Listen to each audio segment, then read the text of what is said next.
हिरण्याकश्यप का जन्म मातेश्री महाकाली सिद्ध दिव्य दरबार की सदा जय जयकार होती रहे। कश्यप ऋषि की दो पत्नियों अदिति से देव हुए और दिति से दानव या दैत्य हुए। एक बार दिति ने कश्यप ऋषि से पुत्र प्राप्ति की कामना की। कश्यप ऋषि ने कहा ये समय ठीक नहीं है, परंतु दिति नहीं मानी और मजबूरन वश कश्यप ऋषि ने कहा ठीक है। कुछ समय पश्चात दिति के दो पुत्रों की प्राप्ति हुई, एक हिरण्याक दूसरा हिरण्याकश्यप। दोनों ही दैत्य पुत्रों ने बड़ी तबाही मचाई। जो भी ईश्वर भक्त में लगा रहता उन्हें परेशान करते और हमेशा अपने को ही वो ईश्वर कहलाते।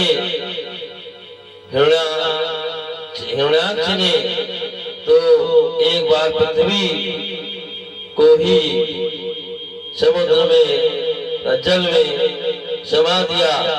तब विष्णु जी ने वराह अवतार लेकर के और पृथ्वी को अपनी दोनों सिंहों में रख करके पुनः स्थापित किया और हिरण्याक्ष का उद्धार किया। उधर हिरण्याक्ष का दूसरा भाई हिरण्याकश्यप जो बहुत ही ताकतवर था, उसने हर जगह इतना उत्पात मचाया, हर जगह से सत्य व धर्म खत्म होने लगा और वो स्वयं अपने को भगवान कहने लगा और जो भी उसकी निंदा करता वो उसे मरवा देता। हिरण्याकश्यप की पत्नी कयाधु थी और कयाधु से एक पुत्र प्राप्त हुआ जिसका नाम प्रहलाद था। कयाधु और प्रहलाद दोनों ही ईश्वर के नाम में रमे रहते और ये देख करके हिरण्याकश्यप काफी परेशान रहता। उसने कई बार प्रहलाद को समझाया कि ये तुम गलत कर रहे हो, भगवान कोई नहीं है, मैं ही भगवान हूँ, मुझे पूजो।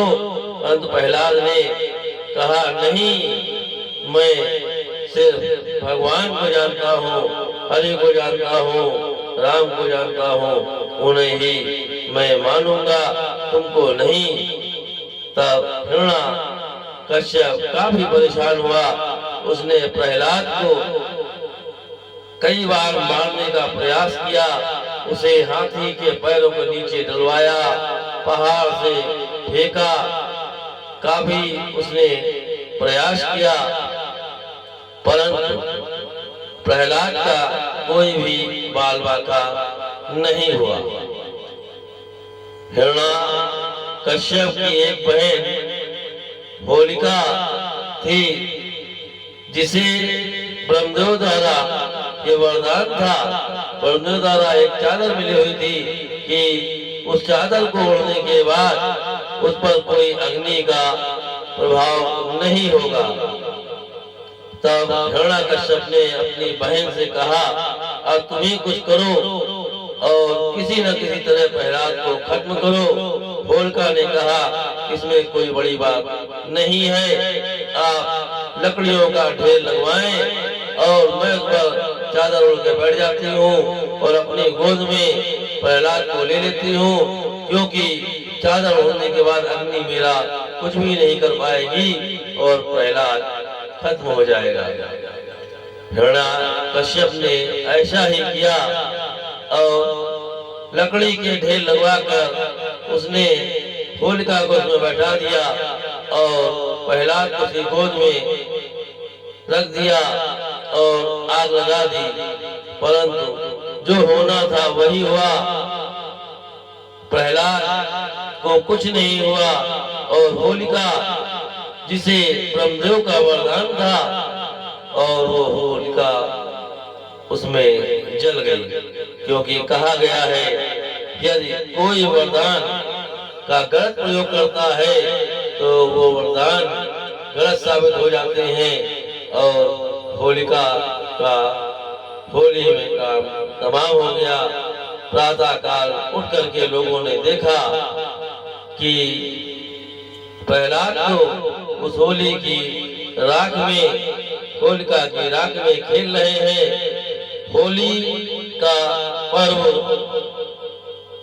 फाल्गुन पूर्णिमा को होता है और रंग चैत्र की परिवा को होता है, क्योंकि जब लोगों ने देखा कि प्रहलाद तो सुरक्षित हैं, उन्हें कुछ नहीं हुआ, इसी कारण सभी लोग खुशी के मारे रंगोवास से खेलने लगे और इसीलिए ये होलिकोत्सव का पर्व मनाया जाता है। हिरण्याकश्यप अपने को इतना ज्यादा अहंकारी समझता था, वो स्वयं को अपने भगवान ही कहलाता था, क्योंकि उसे ये वरदान प्राप्त था कि ना उसे कोई आकाश में मार सकता है, ना धरती में मार सकता है, ना रात में मार सकता है, ना दिन में मार सकता है, ना किसी महीने में मार सकता है। इसीलिए हिरण्याकश्यप कभी किसी से कोई नहीं डरता। वो जानता था कि उसकी तो मौत होनी ही नहीं है, वो अमर है, क्योंकि ना वो रात में मर सकता, ना वो दिन में मर सकता, ना वो किसी महीने में मर सकता।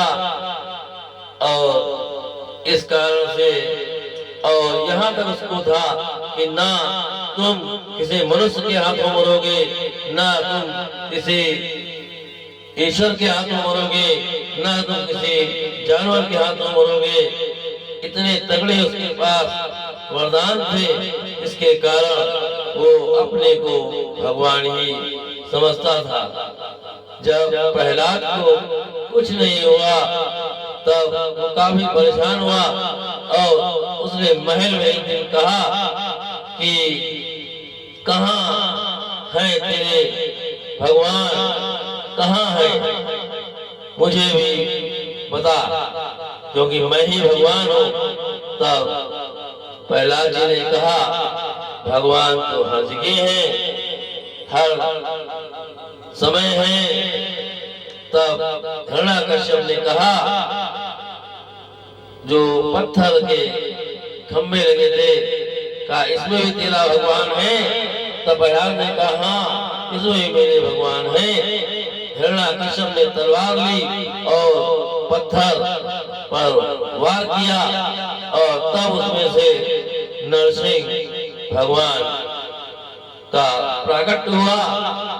नरसिंह भगवान का धड़ मनुष्य का था और धड़ के ऊपर का भाग शेर का था।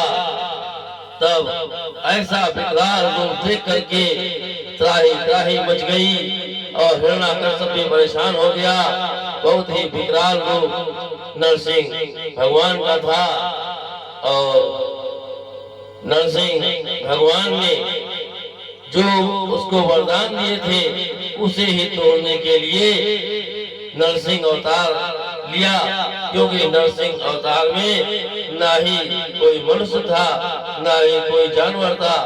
तो आधा शरीर मनुष्य का, आधा जानवर का, और कोई महीने में वो नहीं मर सकता। इसलिए वो समय मलमास का चल रहा था, जो अधिमास होता है, और उसको ये वरदान था कि वो ना दिन में मरेगा, ना रात में मरेगा, ना घर के अंदर मरेगा, ना घर के बाहर मरेगा। तब नरसिंह भगवान ने उसे देहरी पर, जो न घर से बाहर होती है न घर के अंदर होती है, और संध्या काल के समय जब ना दिन होता है ना रात होती है, उसी देरी पर अपनी जांघों में बैठा करके, क्योंकि जांघों में बैठा करके न वो आकाश था न वो जमीन थी, और उसका पेट फाड़कर उसका उद्धार कर दिया। और इस तरह नरसिंह भगवान ने हिरणा कश्यप का उद्धार किया और प्रहलाद को अपने गले से लगा लिया।